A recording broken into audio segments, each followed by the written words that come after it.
Imagine scoring over 87% in school and still being told you're not enough. Imagine your own mother saying, "Why are you even alive?" This story isn't fiction, it's real. It came from a follower who had the courage to share her truth. And today, I'm giving her voice the space it deserves. I have some topper friends, and my parents, especially my mom, compare me to them constantly. She says when their grades were lower or just like yours, they still managed to do better. So why can't you? Then comes a line that breaks something inside me every time. Why are you even alive? I scored more than 87%. Still, I'm labeled lazy, that I don't study, that I'm a disappointment. Now, I can't express a single opinion. I'm not allowed to think, to feel, or even breathe freely. I have to live the way they tell me to. Nothing more? And this is my summer break. I used to hate sleeping.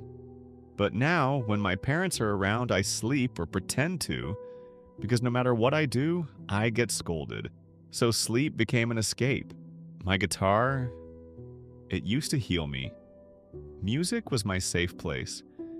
But they locked it away in a room, like it meant nothing, like I meant nothing. One day they asked, "Why aren't you drawing anymore?" But how could I explain? I'm afraid to love anything. Because the moment I do, they take it away. Now I can't even pick up a paintbrush without my hands shaking. They say, "Why don't you get along with relatives?" But I was never allowed to connect with people. No neighbors, no real friends, no siblings, just walls and silence. They were always too busy, and yet never too busy to criticize.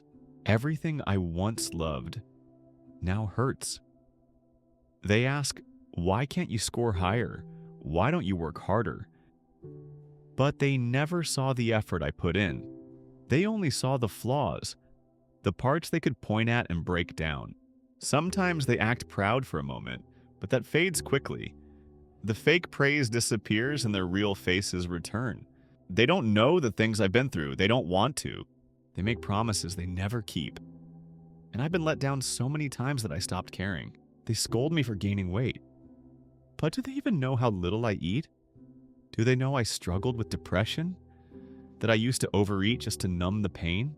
There was a time I couldn't even walk properly. I barely slept. My head throbbed constantly. My eyes were red and blurry. And all I could think about it was when I'd finally get to rest. Now, during the only time I have to heal, my holidays, they call me lazy. They don't see me. They only see the version of me they created in their minds. But I'm still here. I'm still breathing. I'm still fighting, even when it doesn't show.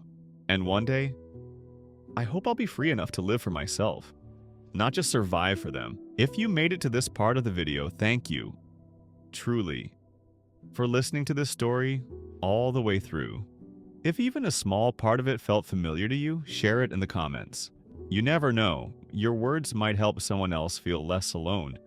And if this touched you, please share it and subscribe. There are still so many unheard voices that deserve to be felt and understood.